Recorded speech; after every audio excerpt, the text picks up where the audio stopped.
The WWF, what the world is watching.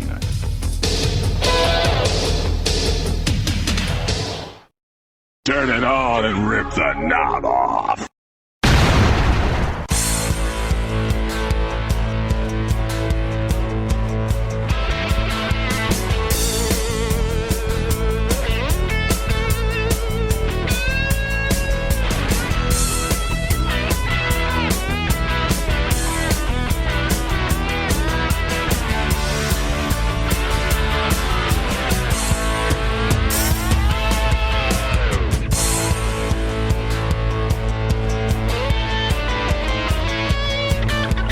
Hey guys, and welcome back to the Wrestling Memory Grenade. Now at episode 128. Wait for it. And I'm feeling great, guys. I am your host, Ray Russell, and this week's edition of The Grenade, we proudly present to you another edition of Saturday Night's Main Event. Gonna close out the season of Saturday Night's Main Event here this week, covering the April 1988 edition of the event. Lots of big matches to jump into here this week, so we won't waste any time. It's Macho versus the Gang. Hacksaw battles Hercules. Demolition take on the British Bulldogs. Brutus Beefcake up against Dangerous Danny. Ted Dibiase versus The Rock Don Muraco. And Ravishing Rick Rude coming after the Birdman, Koko, Beware. All of that and so much more on this edition of Saturday Night's Main Event. Oh, listen up, tough guys. This is Hacksaw Jim Duggan telling you it's spring cleaning time in the World Wrestling Federation. And I've got the broom, and it's going to be a clean sweep. Tough guy.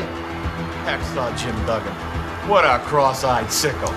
You know, he really thinks he's only wrestling Hercules tonight after that vicious, cowardly sneak attack of the giant with an illegal weapon. Well, I'll tell you something about tonight, you big buffoon. When you wrestle one member of the Heenan family, you wrestle the whole family. And when we're done with you, they're gonna call you Jigsaw Jim. You know why? Because there's gonna be a lot of missing pieces. Tough guy. Ooh, somebody call the police. You understand? Because we were robbed at WrestleMania 4. The whole world was watching, and the whole world saw that we should have been champions. But you understand, the slickster doesn't get mad. No, I get bad. And tonight, Randy Savage, you and your macho madness, homeboy, will be introduced to his royal badness. And who's bad? The gang is bad. Freak out, yeah. This World Wrestling Federation title defense on television, yeah. I can feel the madness, yeah. Macho madness, yeah. Elizabeth, can you feel the madness? Yes, Randy. Yeah, everybody can feel the madness all around, yeah. One man gang, you're gonna feel the madness, yeah. The madness, macho madness, is gonna surround you, yeah.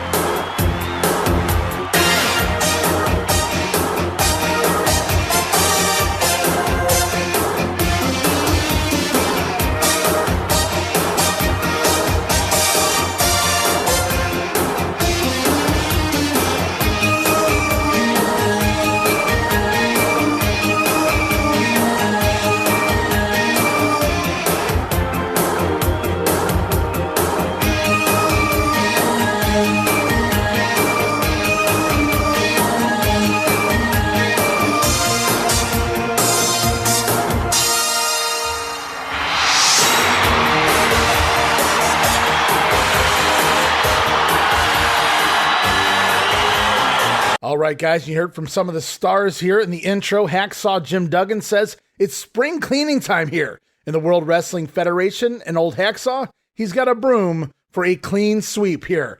Tough guy. Also, we hear from the Heenan family. Not only Bobby Heenan, but the mighty Hercules and Andre the Giant. The Brain calling Duggan a cross-eyed sicko. Says when you wrestle one Heenan family member, you wrestle them all. And old Jigsaw Jim, gonna have a couple of pieces missing after tonight. Then from there, we heard from the Doctor of Style Slick, his man, the one-man gang. Somebody called the police, says the Slickster, as the gang was robbed at WrestleMania 4. He should be the WWF champion, and he will be after tonight. Slick says he doesn't get mad, he gets bad, brother. And then, of course, freak out. Yeah, Macho Madness. Randy Savage with his inspiration. Coming after the one-man gang here today. And did you guys catch that in the background? We could hear Jake the Snake Roberts theme music playing. Boy, they really love that theme. They used it for that Hulk Hogan workout video back earlier this year. Jake going to use it now as his entrance music, but I could have swore we heard it in the background of some of those promos as well. But here we are, Saturday night's main event, April the 30th, taped back just a week ago, April 22nd, in Springfield, Massachusetts, at the old Springfield Civic Center. But before we get going into the show, I invite everybody to go check this out on Peacock, the WWE Network internationally, or even if you find it on YouTube, guys, I don't really know. It's out there all over the place. But go back and check out the intro to this edition of SNME. Now, Bruce Pritchard has stated in the past that WWF started using that green screen equipment far more often coming out of WrestleMania 4. He notes that it wasn't long after that they started even using the green screens for background for many of the intros and outros of the syndicated TV programs so that the announcers didn't have to sit at those desks throughout those lengthy tapings. And also, right here, it marks the beginning, the debut of the specific wrestlers' logos in the background as the backdrop on the green screen. Every wrestler, well, almost every wrestler, not quite sure about Sam Houston, we'll have to wait and see, but most wrestlers now given their own unique green screen background to sort of play into their character, give it their little personal vibe, if you will. So, fun little note there as we head into Saturday night's main event, April 30th, right there on NBC, hosted by Vince McMahon and Jesse the Body Ventura. As we kick things off, we go back to a replay once again. We see the eighth wonder of the world, Andre the Giant, choking down Hacksaw Jim Duggan, but it's Duggan going for his trusty 2x4, holding it up as Andre headbutts the board, kind of knocking himself out. Everybody blaming Duggan, but Hacksaw just defending himself there. Down goes Andre, knocked out in the center of the ring. And that feud will continue on. And this week, Duggan actually scheduled to take on the King Harley Race initially here for this episode on NBC, but we know Harley's out. He's going to be out to the fall after having a piece of his intestines removed. Over a foot of his intestines gone. What a man, what a mighty good man, Harley Race. But he's no longer here, at least for the summer. And so now Hacksaw going to take on the mighty Hercules instead. And right now we're going to go backstage for a special interview. Mean Gene Okerlund standing by with the Heenan family. All right, thank you, Vince. Gentlemen, I must say this. You have one ally in your cause in Jesse the Body Ventura. That's because Jesse the Body is a journalist, and you're a jerk. Yeah. I'll consider the source of that remark, Mr. Heenan. Well, consider this, cow pie. The family is one for all and all for one. And when you cross me, you cross the family. And when you cross the family, you have to answer to the family. And there's no way Jigsaw Jim is going to get away with taking that 2x4 to the Giant, Andre the Giant. And the family never forgets. Bobby Heenan. That's right, Jigsaw Jim. You see, because when we're done with you, there's going to be a lot of missing pieces. What about it, Andre the Giant? You gotta be kidding me. I guess he said it all, huh? Tough guy. Gentlemen, let's go. We have some work to do. All right, I thank you, Andre the Giant, Bobby Heenan, Hercules. Vince, I get the impression that not all of the action we see tonight will be in the ring. Let's get back to you. All right, so there it was. We heard from Bobby Heenan, the mighty Hercules, and Andre the Giant also there. Because you see, in the Heenan family, it's one for all and all for one. They simply state that when you cross the family, you have to deal with the entire family. Jigsaw Jim, as Hercules says that family never forgets. And then Andre the Giant there shouting out a big ho, not bad Andre, as he mimics choking out one Hacksaw Jim Duggan once more. So could that be foreshadowing things to come here today? We'll have to wait and see, but right now we go back to Mean Gene Okerlund one more time, this time standing by with the other side of the bout. Here he is, Hacksaw.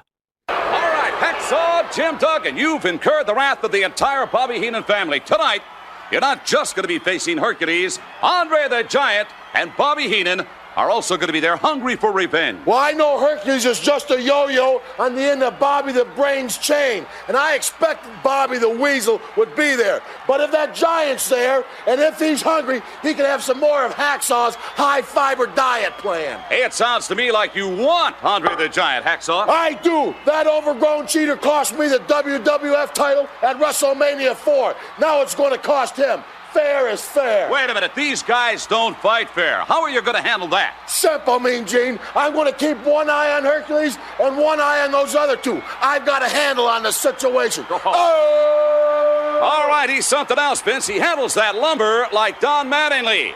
But can he handle the screwballs in the Bobby Heenan family? I don't know. Let's get back to you. So Mean Gene mentions tonight it's not just Hercules that Duggan has to deal with, but yes, Bobby Heenan will be ringside, but apparently so will Andre the Giant. Andre and Heenan in the corner of Hercules. Not sure how they pulled that off, Jack Tunney. But Duggan says if Andre's out there and hungry, he can have one more of those Hacksaw high-fiber diet plans. Tough guy. As Andre, he cost him the title at WrestleMania. Remember, he did sweep out the leg of Duggan during that match with Dibiase. And now Hacksaw, he's going to cost the Heenan family. In return, Duggan promising to keep one eye on Hercules and the other eye on Andre and Bobby Heenan. Well, if anybody can do that, it's got to be Hacksaw. As we head back to the ring for singles action, here it is, Hacksaw Jim Duggan taking on Hercules with Bobby Heenan and Andre the Giant. And super over is Duggan here in the intro. Lots of big hoes pre-match for this action, as Vince McMahon still referring to Hercules as Hernandez. I would imagine if that was anybody else in more recent times, it would have been a "you're fired, pal" situation. But since it's Vince, we'll call him Hercules Hernandez here in April of 1988. As the match gets going, they lock up, sees neither man budge, and Hacksaw gets Hercules in the corner, but Hernandez, hey, if Vince can do it, I can too. Hernandez reverses an Irish whip, sending Duggan into the opposing buckle, but old Hacksaw bounces out with a big clothesline. Tough guy, and down goes the mighty Hercules, who scoots to his corner to get some advice from his manager and the eighth wonder of the world. But it doesn't seem to help much because Hercules walks right into an atomic drop and a big back elbow from Duggan, as well as Hacksaw staring down Andre on the outside of the ring. Duggan better keep his eyes on Hercules if he knows what's good for him. As the action will continue, Duggan, big backdrop, but he's going to miss a knee. And finally, Hercules taking over on the offense here, going after the bad leg now of Hacksaw. As we hear weasel chants begin throughout the crowd, and Duggan keeps trying to battle back here, finally managing to send Hercules into the corner, but Hacksaw missing a corner charge, and Hercules right back on top of things, tossing Duggan out to the floor near the feet of Andre and Bobby the Brain. But Hacksaw managing to climb himself back inside the ring. However, running right into a Hercules back elbow and right back down and outside of the apron goes Duggan. Where Bobby Heenan, standing by, takes his cheap shots. Well, you knew it was coming, guys. Bobby Heenan laying into Duggan, but this only upsets Hacksaw, who jumps up and grabs his 2x4 from ringside, takes it off that timekeeper's table, and chases Bobby Heenan around the ring and through the ring. Out the other side goes the Brain, and Duggan holding his board up high as we take a commercial break. I thought we were going to get a DQ there. Thank God we did not.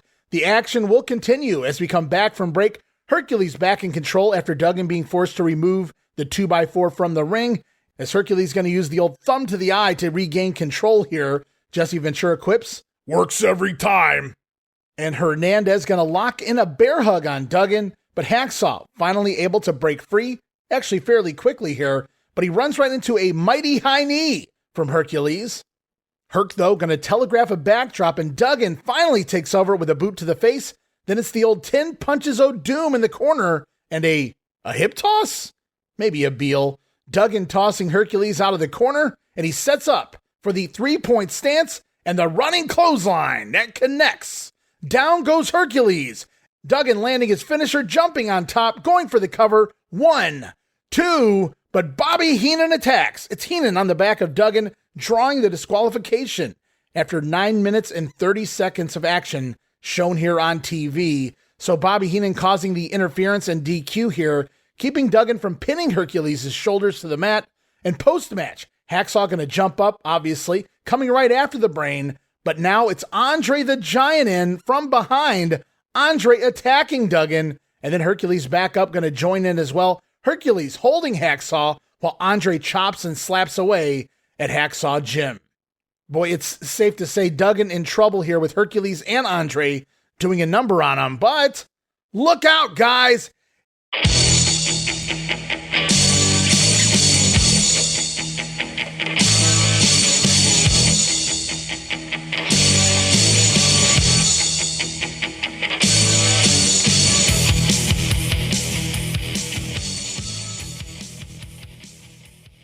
It's the Ultimate Warrior. Warrior running to ringside, grabbing the 2x4 on his way, and he sends the Heenan family packing out of the ring as Jim Duggan back up with the Warrior holding the 2x4 high in the air.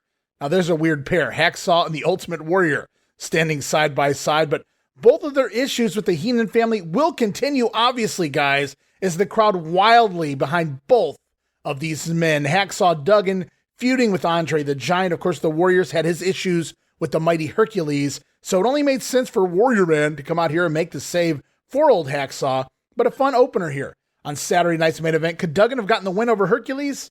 I suppose, but I'm just nitpicking there because it's really in the story being told here. The feuds will continue on with all four men involved.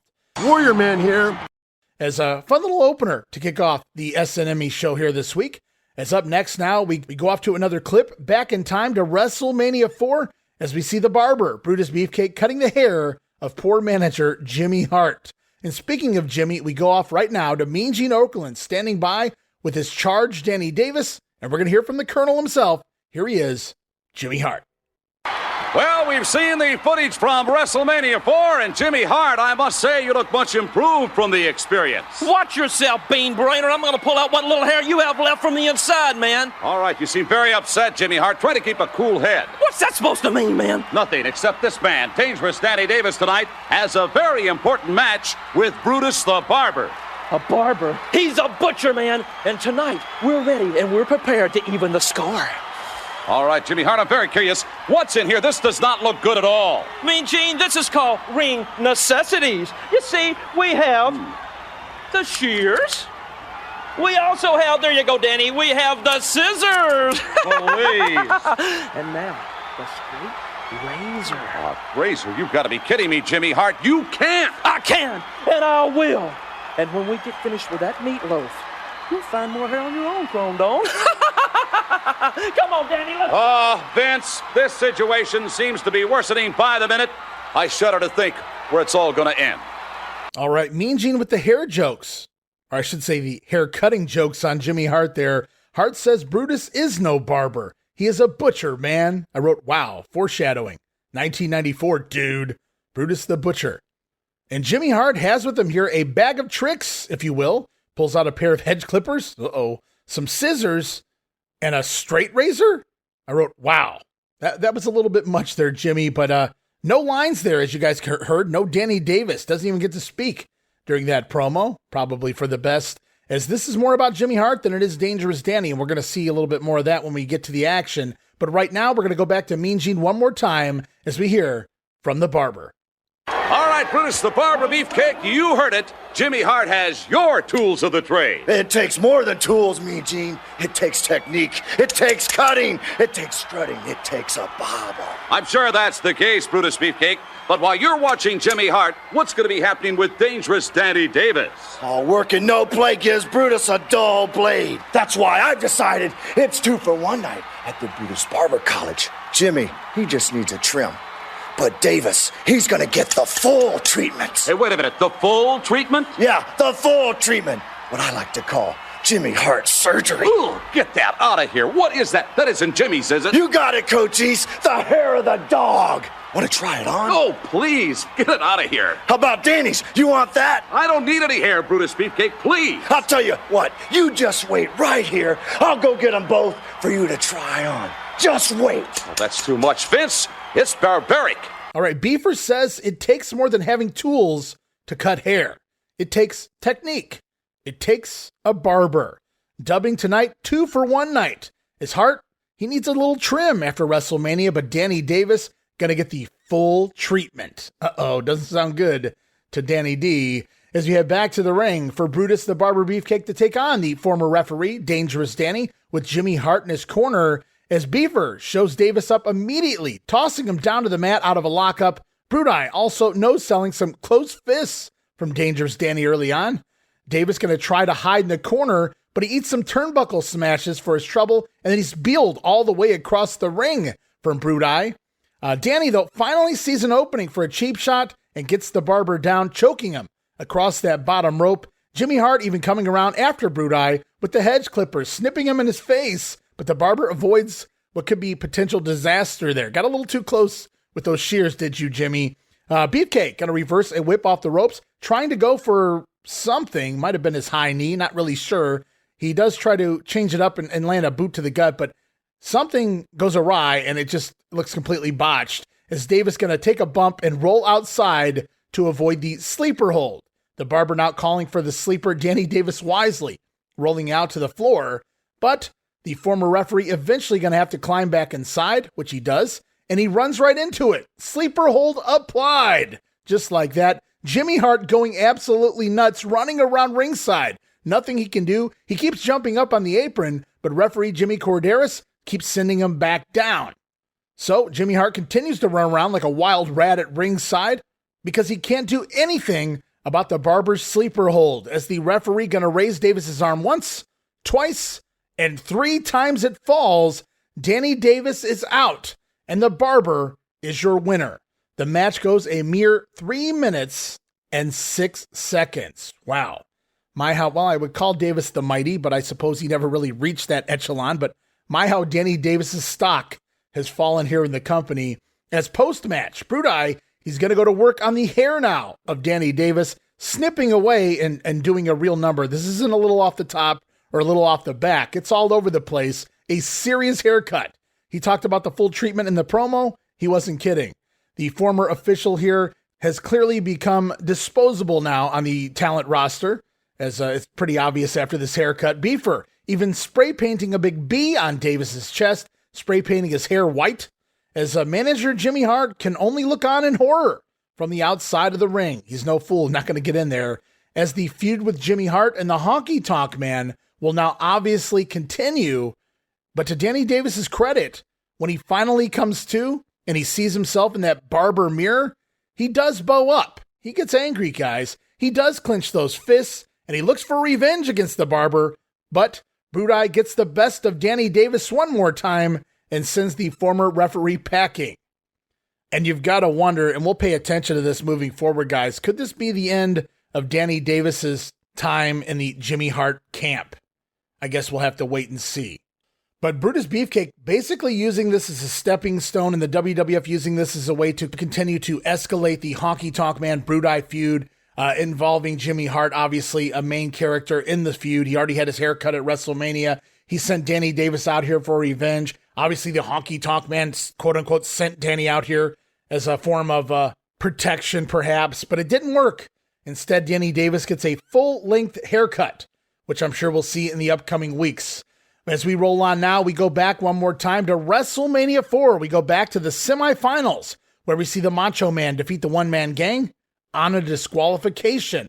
Remember, it was the gang who brought the cane into the ring, Slick trying to distract the official long enough for the gang to lay the boom, but he misses the cane shots repeatedly until the referee turns around and sees the gang attempting to use the foreign object, disqualifying the gang in the process, and the Macho Man then advancing to the finals, where he would become the undisputed WWF champion. And now it may be time for Gang's Retribution. As we go off now to Mean Gene Okerlund standing by with the big man himself. Here he is, the challenger, the one-man gang, and his manager, Slick. Well, gentlemen, the footage is clear. Use of the cane certainly grounds for disqualification. Man, you must be the blind or just plain stupid, Mean Gene. The gang was simply defending me from that lunatic Randy Savage.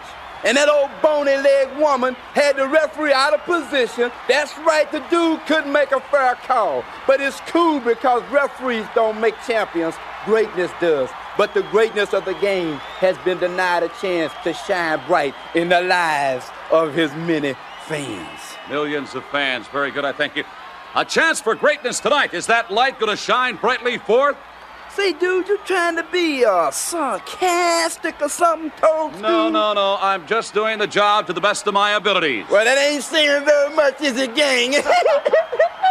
Well, I'll tell you, laugh all you want, gentlemen. Who's going to laugh last? The one-man gang or Macho Man Randy Savage? Well, hey, homeboy, it's like this. We beat the dude once, and we'll beat him again because that belt belongs to one man. The one-man gang.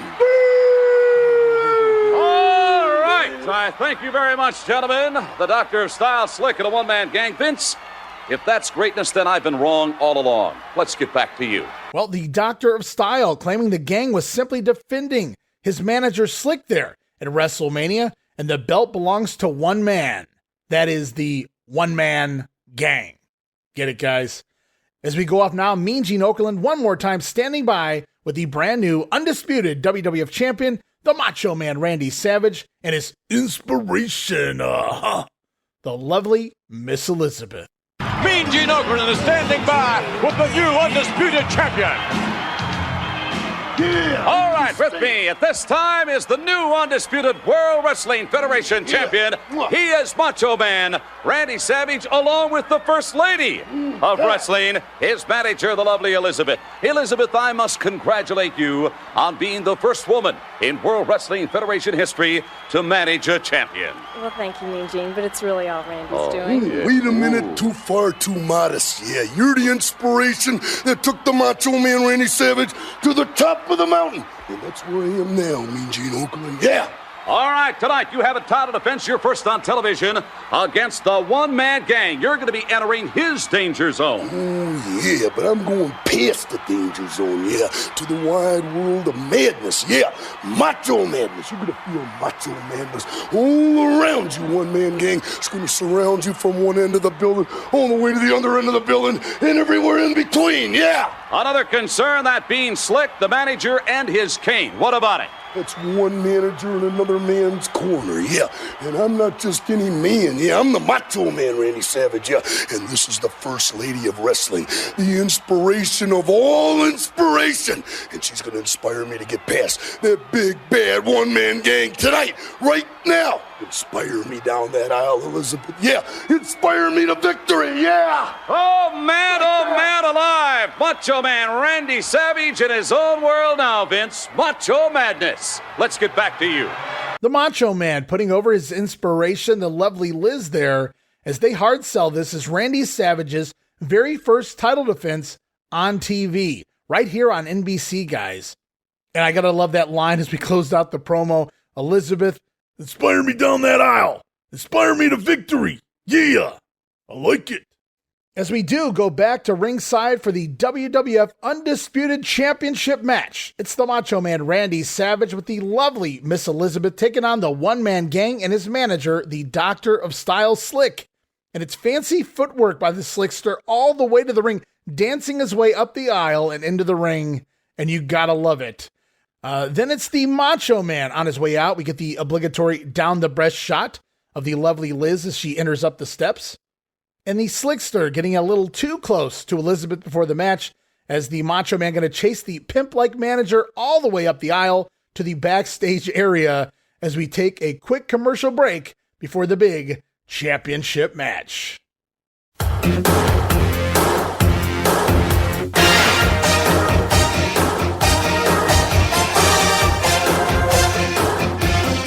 Hey guys, Ray Russell here, curator of the WrestleCopia Podcast Network, inviting you guys to listen to many of the programs here as part of the WrestleCopia brand, including, but not limited to, the Wrestling Memory Grenade, currently covering the 1988 and the WWF project. You can also listen to the Regional Wrestling Podcast, where we talk the territories, whether it's Jamie Ward with Georgia 81, Roman Gomez with the UWF in 1986, or Gene Jackson covering Memphis in 85.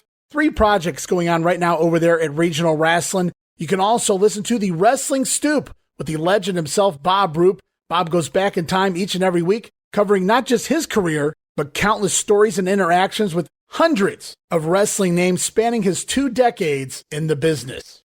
But that's not all. You can also check out the Puro Wrestling Academy with the professor of Puro Resu, Mr. Dan Ginnity. Dan and I go back in time and cover the history of Japanese professional wrestling in the English language. And you can listen to all of those shows and more, all part of the WrestleCopia Podcast Network, located over at WrestleCopia.com. That's WrestleCopia.com, and anywhere your podcast streaming needs are met, from Apple to Spotify, Pocket Cast, and beyond. And while you're at it, why not subscribe to our social media guys for all the latest goings on here at the WrestleCopia Podcast Network. Plus, I'm constantly adding old school video clips and pictures from throughout wrestling history. You can follow us over on X, formerly Twitter, at Wrestling Grenade. That's at RASSLIN Grenade also. Follow and like me, Facebook.com/Wrestling Grenade. And why not subscribe to YouTube.com/Wrestling Grenade. And of course, now would be a fantastic time to become a WrestleCopia patron. I'm talking about that $5 all access tier over at patreon.com/WrestleCopia. That address again, patreon.com/WrestleCopia, where you get so many gifts for just $5, including all of my insanely detailed show notes for every episode of The Grenade Show, Regional Wrestling, and the Monday Warfare podcast. You'll also get early access to a lot of the podcasts here on the WrestleCopia brand, where you can listen days and sometimes as much as a week earlier than the rest of the listeners. We also offer remastered versions of the earliest episodes of The Grenade Show covering the 1989 NWA project. Includes enhanced sound quality, plus new content and conversation never heard before. But that's still not all, guys. You also get at least a dozen digital downloads for your viewing and reading pleasure each and every month, plus random bonus video drops, and of course, the Patreon-exclusive Watch-Along series covering mini past WWF and WCW events. And if that's not all, Videocasts, also now a part of Patreon. And for those who like all of their podcasts in one nice, neat little pile, the WrestleCopia Patreon also offers a Patreon-exclusive Spotify account. You can actually go over to your Spotify with your WrestleCopia Patreon credentials. Instead of listening or downloading directly from Patreon, you can go over to Spotify, listen to all the latest shows, including all of the early releases. And you get all of that and so much more for just $5. No subscription, cancel anytime. Give it a try for a month, guys. I think you'll like the content that I offer, and every penny of it goes right back here into paying the bills. So if you're looking to support that next up-and-coming podcast brand, please consider making it WrestleCopia. Help me pay some of the bills to keep the WrestleCopia podcast network and all of the great shows here up and running for the months and the years to come.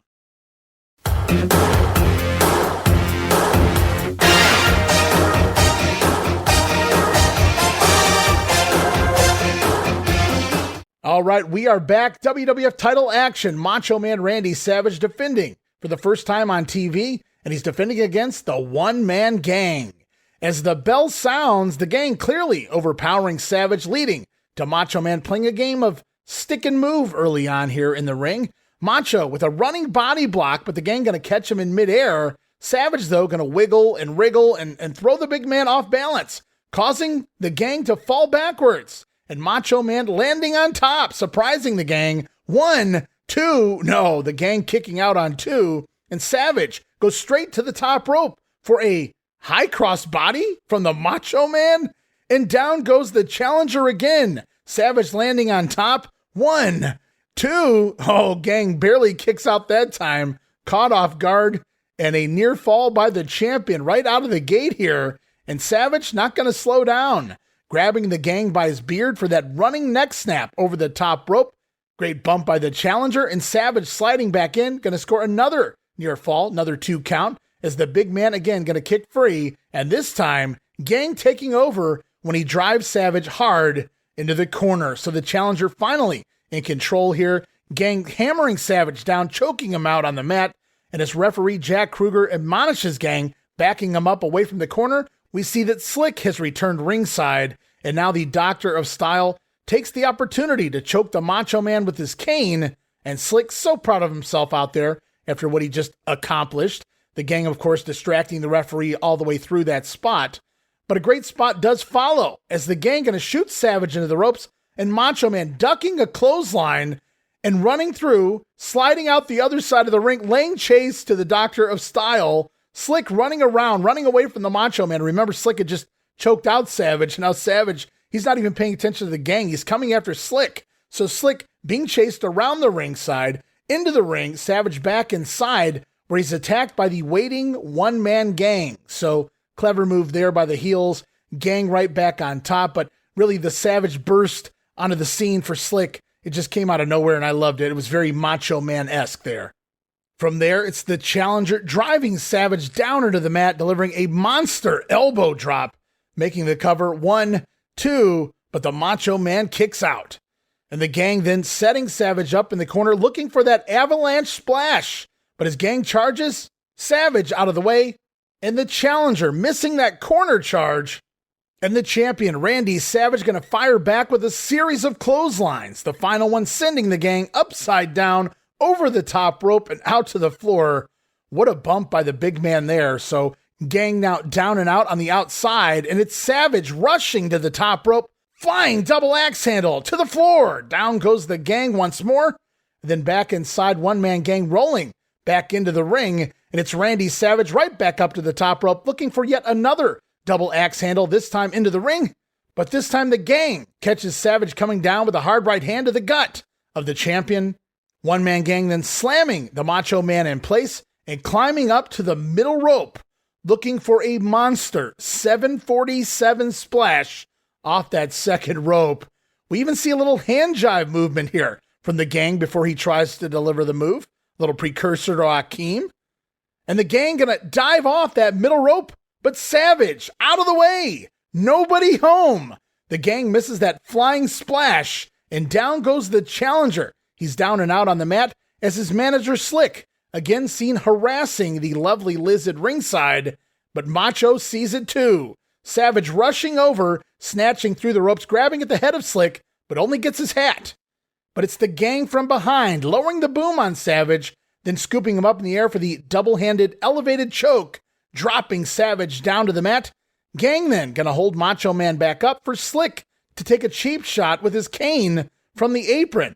Well, that sounds a little illegal, guys. But Savage gonna duck, and the Slickster blasting the gang instead, and down goes the challenger. The gang looks out of it on the mat by his own manager, of all people. Slick can't believe what just happened as Randy Savage goes straight to the top rope to deliver that patented flying elbow, which connects here. Savage gonna make the cover and score the 1, 2, 3. Your winner by pinfall, the Macho Man Randy Savage, will retain his title. Match goes 6 minutes and 3 seconds. So we get what they sold as the very first title defense here of the Macho Man on TV, which is true, at least national TV. And his first challenger, well, it's not Ted DiBiase. We got to save that for the house shows and throughout the summer. But it is the only man in the tournament that the Macho Man did not pin, the one-man gang. So you get a 500-pound, near 7-foot-tall man as your challenger, the man you could not beat by pinfall. At the pay-per-view, and here's the rematch, the gang has we'll call it a legitimate gripe that he deserved a rematch or a title shot, and he gets it here. And now there's no complaints, Slick getting involved, but it backfires. The gang goes down. Savage, capitalizing immediately with his patented flying elbow, going to secure the win and retain his title. As there will be many more challengers ahead for the Macho Man. We may even be seeing one of them later tonight, but first, right now, we go backstage to Mean Gene Okerlund, standing by with the British Bulldogs and Matilda, the Wonder Dog, pal. All right, thank you, Vince. With me right now, our former World Tag Team Champions, the British Bulldogs. Boys, there's a disturbing rumor that is circulating right now that the Demolition is going to take Matilda and dip her in chrome and use her as a hood ornament. Dynamite, your comments. Never, Mean Gene. Never. David? After the job Matilda did on Bobby the Weasel at WrestleMania 4, we would never let anything happen to her. All right, the best of luck to you tonight, the British Bulldogs. Davey Boy Smith, the Dynamite Kid, tonight to meet Demolition. Thank you, Matilda. Thank you, Mean Gene. All right. You know, Vince, that's the kind of loyalty that is seldom seen in today's me generation. I'd call that doggone loyalty. Let's get back to you. So Mean Gene claiming that he's heard comments that Demolition are saying they're going to take Matilda and dip her in chrome, use her for Fuji's hood ornament. Well, I can think of a few things Fuji might do with the dog, but hood ornament, not one of them. But that was a very quick promo there by the Bulldogs, basically to get them on TV, I guess to get Matilda on TV as well, as we go off now to Jesse the Body Ventura, investigative reporter extraordinaire, the Body, standing by with the current WWF Tag Team Champions, Demolition, and their manager, Mr. Fuji. Mr. Fuji-san, Mr. Fuji-san. Gentlemen, I want to congratulate you on winning the World Wrestling Federation Tag Team Championship. And I'd like to also say that you're two of the best-dressed wrestlers I have ever seen and a tremendous example to all the children out there in the audience. Thank you, Jesse. Mr. Fuji, now that you've taken your men to the top of the rankings, I, as a journalist, have to ask the hard question. Has your face paint helped you win the title? If so, how so? Oh, Jesse, you've guessed the secret. This is Mr. Fuji, face of pain. Not only the face of pain, our opponent, he sees his own face of pain. But more important, when he stares across the ring, he sees the face of pain laughing at him. And Bulldogs, you take a close look at this face, and you're gonna feel the pain of defeat. Pain, pain, pain! Gentlemen, a good reporter always has a great follow-up question. Here's mine. After you dip Matilda in chrome tonight, where you gonna mount her? On Mr. Fuji's Winnebago. And then we're all gonna take her down to the Grand Canyon. I always say, see the world first. Mr. Fuji, thank you. Gentlemen, your public awaits you. McMahon, that's investigative reporting, not that gibberish garbage Okerlund spews out. And that's the way it is, Jack. So the Body, putting it over there, he loves the Demolition's attire, as do I. As we learn, apparently the secret to the Demolition's success lies within the face paint. The face paint of Mr. Fuji, which he calls his face of pain, boy-san. Ah, so, Mr. Fuji, as they confirm the plans to mount Matilda on Fuji's Winnebago. As we go back to the ring for tag team action, it is the champions, Demolition, with Mr. Fuji, taking on the British Bulldogs with Matilda in their corner. But what an awesome visual you get these two teams in the ring. Demolition and the British Bulldogs just brings everything to life. Two true credible teams that you would consider tag team champions at any time. But they announce here that this match is non-title, which seemed a little unnecessary given the upcoming outcome, but we'll see what happens with that. As Matilda going to be ringside here. She's not afraid of Mr. Fuji. And Smash going to clobber down Davey Boy to begin the match, but he misses a blind tag out to Dynamite Kid, and Smash running into a Dynamite clothesline as the Bulldogs take over on both Demolition, working over Smash, and then the arm of Axe as well. And then Demolition finally managing to take over as Smash working the back of Dynamite Kid, delivering a backbreaker, and then a bear hug.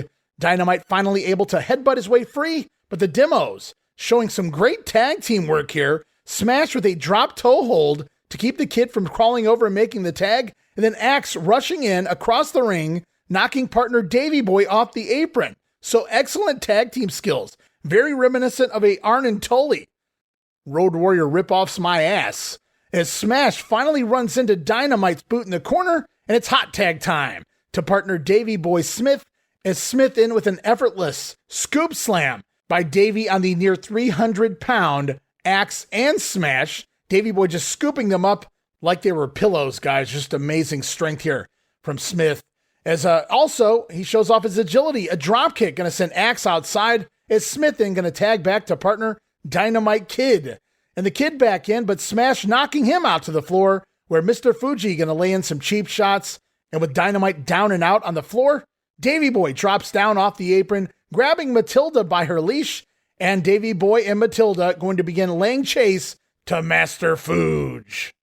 Dynamite back up as the Bulldogs and Matilda chasing Fuji all the way up the aisle and back to the dressing room. And it feels like after that, we're going to get another one of those lame-o countouts that we've seen on Primetime Wrestling recently. Bobby Heenan being chased backstage on more than one occasion with animals involved leading to countouts. But to my surprise, we see Demolition begin to dart up the aisle as well. They're chasing the Bulldogs.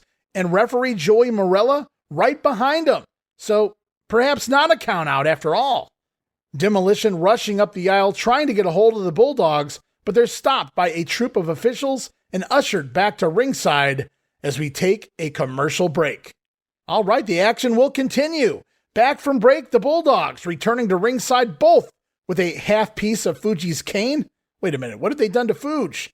They apparently have broken the cane over the Demolition's manager somewhere in the back, and the Bulldogs both return with a piece of said Kane.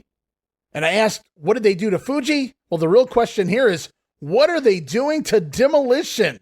The Bulldogs back in the ring with canes in hand, beating the living crap out of the tag team champions, clearing the ring of Demolition, and even tossing the referee to the mat in the process. Clearly, all of this going to get the Brits disqualified. Now, the match only goes about 5 minutes, not counting that commercial break, guys.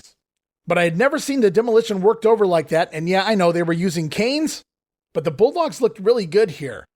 It wasn't much of a match, but it certainly made them credible challengers. Is the Demolition going to stumble off with their tag team titles in hand? But what a great setup for return matches, as their current feuds are obviously coming to a close. The Bulldogs and Islanders, Demolition giving the rematches to Strikeforce. But hopefully here in the next couple months, it's going to be Demolition and the Bulldogs, and I'm here for it, guys. As we go off now, we head backstage. Mean Gene Okerlund standing by with The Rock, Don Muraco, and his manager, the superstar, Billy Graham. All right, Vince, with me right now, Don, The Rock, Muraco, and superstar Billy Graham. And tonight it's the $1 Million Man. Superstar, you've done a fantastic job managing this man up to now. But tonight, the $1 Million Man, and how are you going to deal with those big bucks? Mean Gene, the superstar, believes in fighting fire with fire. Ted DiBiase may be the $1 Million Man, but this brother is the $1 Million body. You can keep your stocks and your bonds, your rare stamps and your rare coins. As for me, brother, I'm going to take a piece of The Rock. And Tim DiBiase, I'm gonna take a piece of you. Oh, are they too much? The superstar and Don Muraco, a fired-up duel heading for the ring. Vince, let's go back to you. Well, there you hear it. Tonight, the $1 Million Man meets the $1 Million body, The Rock, and his hoses, dude. As we go back one more time, Mean Gene Okerlund now with the other side of the story. Here he is, Ted DiBiase and bodyguard Virgil. Ted DiBiase, I've got to assume it's back to square one for you after WrestleMania 4 in your quest for the World Wrestling Federation title. Listen, little man, you know and I know and everyone else knows that I'm the rightful WWF champion. I was robbed of the belt twice. First by President Jack Tunney and then by Randy Savage at WrestleMania 4. I am the champion. Well, now that's very easy to say, Mr. DiBiase, but I've got to tell you right now, Macho Man Randy Savage is the undisputed World Wrestling Federation champion, and you are merely a contender for that title. Some things that you must do specifically tonight. You must beat Don the Rock Muraco. Don't tell me what I must do, little man. I'll tell you what I'm going to do. I'm going to get to Randy Savage any way that I can, and if that means beating Muraco, then consider it done. I was the champion, I am the champion, and I will be the champion. Virgil, let's go. I don't know for sure, Vince, but it appears to me that the $1 Million Man is looking past Don Muraco to a shot at Macho Man Randy Savage, and that's never a good idea. Let's get back to you. So Gene says it's back to square one after WrestleMania 4 for the $1 Million Man, but Ted says he was robbed at the pay-per-view, robbed twice at this point, first by referee Jack Tunney, who took the title away from him, and then by Randy Savage, and of course Hulk Hogan. DiBiase claiming that he is the true undisputed WWF champion, but Mean Gene insisting that Macho Man is the champ.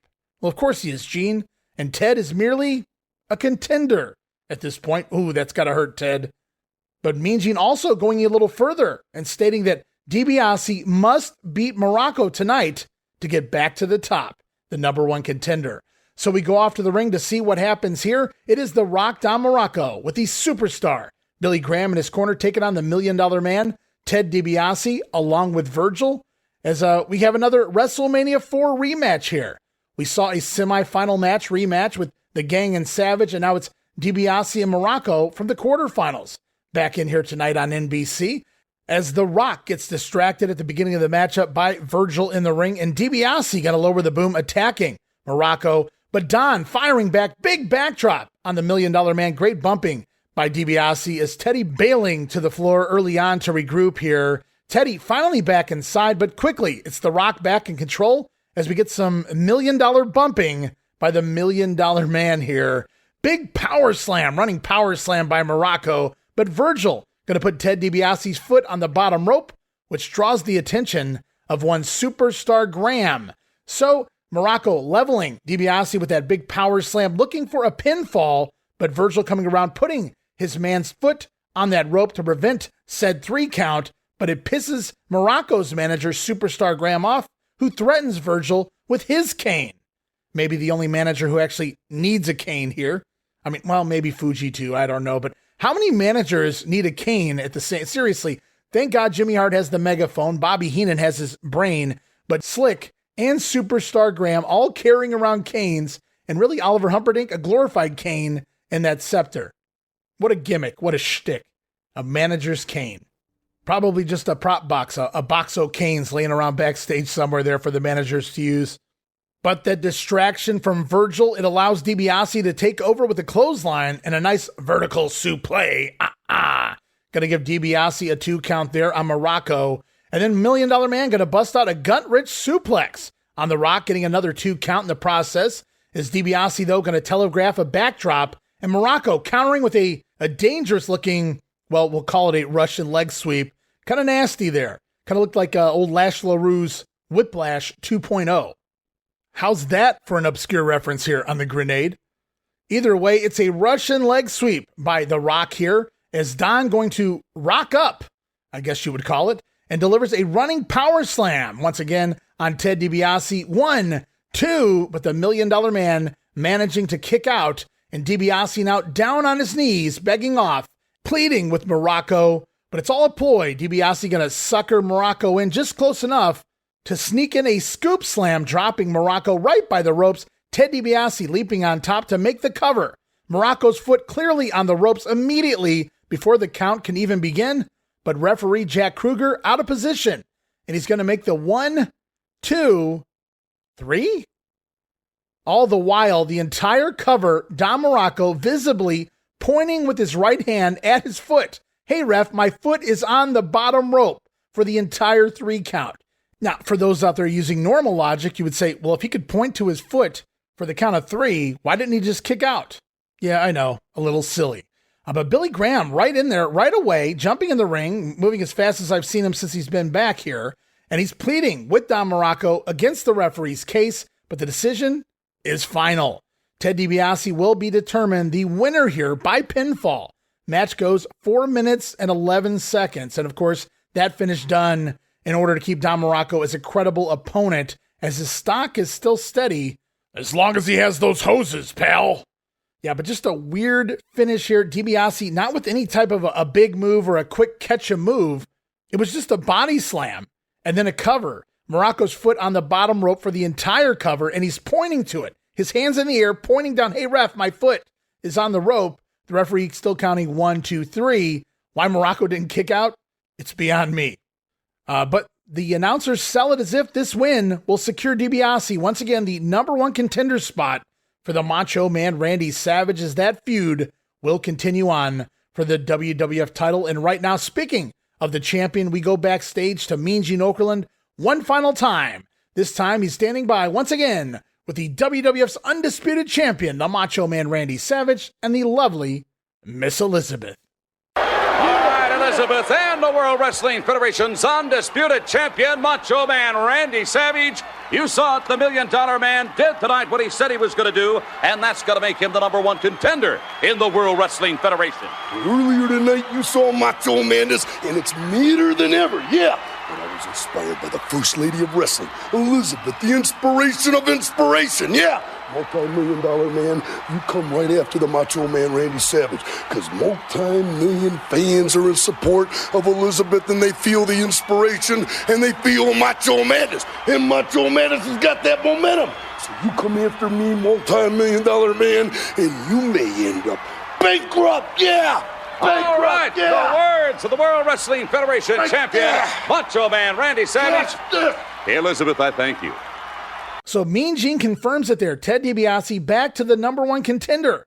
But you also saw Macho Madness tonight in that ring. Remember, he beat the gang. And the madness is meaner than ever. And of course, we get more inspiration talking about the lovely Liz. As Savage says, bring it on, DiBiase, and you'll wind up bankrupt. And by now, if you didn't get it, guys, Elizabeth is the inspiration for the brand new champion, Randy Savage, as they are very, very strongly putting over the relationship between the Macho Man and the lovely Liz. And we've got a little more time left here on NBC, so we've got one more match in the bag for you. We head back to the ring now for Ravishing Rick Rude taking on the Birdman, Koko Ware. And we've actually seen these guys trade a couple count-out wins and losses on Primetime Wrestling in recent weeks, heading into and coming out of WrestleMania. So this is sort of like their rubber match. It was the Birdman first counted out, chasing Bobby Heenan backstage for trying to steal Frankie. And then a couple weeks later, it was Rick Rude counted out when once again, between Rude and Koko in the ring, it was Bobby Heenan once again trying to take Frankie away. But this time the British Bulldogs were out to the rescue, chasing Heenan backstage. But then it was Rude chasing after the Bulldogs, getting Ravishing counted out. Sounds like a bit much, I know. But here it is. We'll call it the rubber match here, right here on NBC. Rick Rude taking on Koko Ware. Winner take all.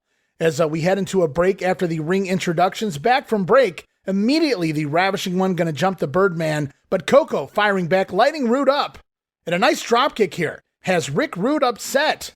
But it's Rick Rude with a cheap shot in the corner as the referee stepping in between the two, trying to separate the two from the ropes. Rude taking that cheap shot and going to take control here, hammering away on the Birdman, pounding Koko down to the mat before we get the old hip swivel pose here from Ravishing Rick. And then it's back to the action, snap suplex by Rude, and then he goes up to the top rope, delivering that flying fist drop. Eat your heart out, Jerry Lawler. And then Rick gonna toy with the Birdman as he lands a drop kick. Impressive drop kick there from Rude. But then it's more posing from the Ravishing one, little taunting there, taking a little too long this time as he misses a second drop kick attempt on Koko. And it's time for the Birdman to fire up. Koko Ware gonna make the comeback with an insanely high backdrop. Rick Rude going into the stratosphere there, but Koko gonna miss a flying charge and gonna stun gun, hot shot himself, throat first, across the top rope goes Koko Ware, and Rude quickly capitalizing with his Rude Awakening neckbreaker. No playing around here, Ravishing Rick putting the Birdman away, 3 minutes and 45 seconds, and obviously not a whole lot to this one. Rick Rude clearly moving his way up the card. Great showcase here as Rude begins his feud with Jake the Snake Roberts. Meanwhile, the Birdman on his way down. I guess you could say they've clipped his wings. As we go off to the closing segment here of Saturday night's main event, Vince McMahon, Jesse Ventura going back and recapping tonight's events. They hyped the future matches between the Macho Man and Ted DiBiase for the WWF title. And as we close out the show, we can visibly see Jesse Ventura mouthing Vince's lines to close the segment. Typical Jesse there. As this will end another edition of Saturday night's main event. We'll be back for the fall season, guys. And there it was, guys, the April 30th, 1988 edition of Saturday night's main event. I do believe the 16th installment of the show overall, as another SNME with no Hulk Hogan. And I'll be the first to admit it, guys. It felt like they were missing that big key match. There was no big giant match to suck you into this episode. And we've seen a lot of new feuds take off, but for Saturday night's main event, for a big main event here, they didn't really give us that post-Mania 4 blockbuster. But we did get to see the Duggan Andre and even the Warrior Hercules story evolve. It appears we get a setup for the future with the tag team champions Demolition and perhaps the next challengers in line, the British Bulldogs. And Macho Man Savage, challenger here was the one-man gang. Once again, I reiterate that it made the most sense after competing in that WrestleMania 4 semi-final match and the ending there being a non-pin. So Savage putting the argument to rest, scoring the win here tonight over the big one-man gang. And Dibiase, he scores a win himself, though questionable, over the Rock Don Muraco, putting Dibiase right back in that number one contender spot, keeping Teddy in title contention. And then from there, Brutus Beefcake, snipping the hair of yet another Jimmy Hart stable member, at least for now, as the Barber continues to come after the Intercontinental Champion, the Honky Tonk Man. And of course, Rick Rude looking primed and ready for his big run with Jake the Snake Roberts. So at the end of the day, job well done here by Vince McMahon and company, getting everything built up for the next wave of house shows, the next wave of storylines, and to continue some as well. So a fun edition here this week, and you better believe as a kid, we didn't get a whole lot of competitive matches on free TV, so I enjoyed every one of these NBC specials. But that's going to wrap it up here this week, and that means we close out the month of April, 1/3 of the way through 1988 already. Wow. But so much yet to come, not just in weeks or months, guys, but in talent arriving and changes being made, and a lot of it happens right here over the next couple months, May and June of 88. So stay tuned, guys, as next time around, we come back with May news and show results for May 1988 in the World Wrestling Federation. Got some fun sound bites as well from the Event Center. Fun results to get into, and like I said, May news. New stars coming in, a few leaving, and other news as well. So can't wait to get into that next time here on The Grenade. But for now, we wrap it up, guys. So just a quick reminder to stop over to WrestleCopia.com to see all of the great podcasts here, including all of the latest podcasts, to join the WrestleCopia brand, including Gene Jackson's Retro Wrestling Review Show. Right now, Gene going back to the USWA in 1993. Going to be talking about that cross-promotion war between the World Wrestling Federation and the Memphis-led USWA brand. You can also listen to Dave Dynasty, Nostalgic Dave Dynasty, and his Wrestling Nostalgia podcast. Dave always has a great special guest every week. The very first week here on the WrestleCopia brand, it was the one and only Baby Doll joining the show, and I do believe this week, Dave's special guest, Jack Victory. High spot, Jack. But it doesn't end there. I do have to welcome, I'm dropping this a little early, guys, for those listening, welcoming another up-and-running podcast to the WrestleCopia brand, The Other Ship, featuring Drew Samuels, Michael Herrick, William Merriweather, Chris Spiker, and so many others. Shout out to Jamie Ward as well. So you can listen to all of those brand new shows to the WrestleCopia family here. And of course, you can also listen to, yes, obviously The Grenade, but also Regional Wrestling, The Wrestling Stoop with Bob Roop, Dan Ginnity's Pro Wrestling Academy, and so much more. Listen to all of that on WrestleCopia.com. It's one place where you can find every single podcast, which is part of the WrestleCopia Podcast Network, but you can also find us on all of your favorite podcast streaming platforms, guys. And before we go, just a quick reminder, follow me on X at Wrestling Grenade. Follow and like me, Facebook.com/Wrestling Grenade. Subscribe to YouTube.com/Wrestling Grenade. And this is very important. I know a lot of people just kind of shrug it off. They figure somebody else is doing it, but I really need your help heading over to Apple and any other podcast streaming platform that allows you to rate the show.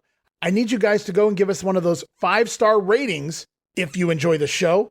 And it would really go a long way if you left a sentence or two explaining why you love The Grenade or any of the other podcasts here on WrestleCopia. But those 5-star reviews are very important. They really help elevate the show, get it out there to a bigger audience. So I encourage you to help be part of the team that enables WrestleCopia and the entire family here to grow.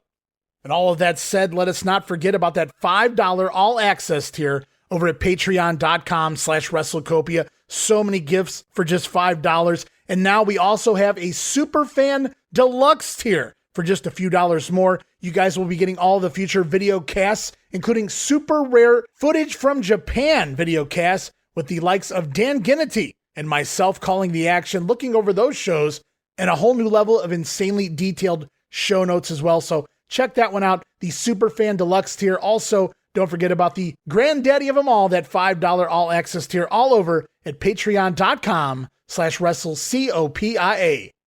But for now, guys, it's time to say goodbye. We're going to return with May of 1988 in the World Wrestling Federation. It's May here in 2024, so we're kind of catching up to real time, month-wise anyway. But for now, it's time to step out, back to more yard work, back to more choir concerts, band concerts, graduations, and all of that as well. Got a lot of kids doing a lot of things right here at the end of the year. I just want to tell everybody one more time, I appreciate all of your support, both the listeners here and, of course, my patrons who help make this thing possible. You help me pay the bills, guys, so I appreciate you very much. And with all that said, time to wrap it up.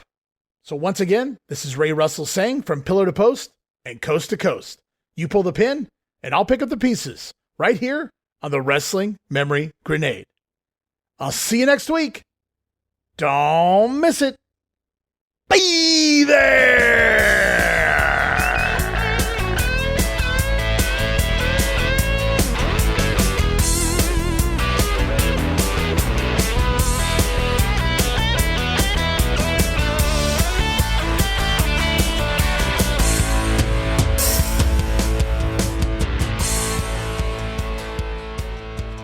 I'm not just any man. Yeah, I'm the Macho Man, Randy Savage. Yeah, and this is the First Lady of Wrestling, the inspiration of all inspiration. And she's going to inspire me to get past that big, bad one-man gang tonight, right now. Inspire me down that aisle, Elizabeth. Yeah, inspire me to victory. Yeah. Oh, man alive. Macho Man Randy Savage in his own world now, Vince. Macho Madness.